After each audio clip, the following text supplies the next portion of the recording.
Let me make a truly controversial statement. I know that I know that I know.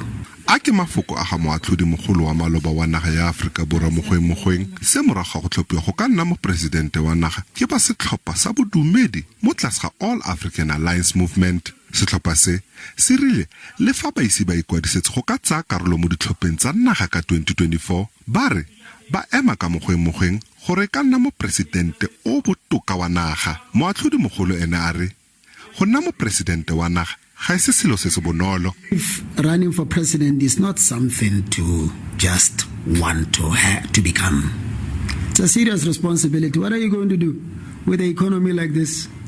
I'll wait for the Lord to speak to me.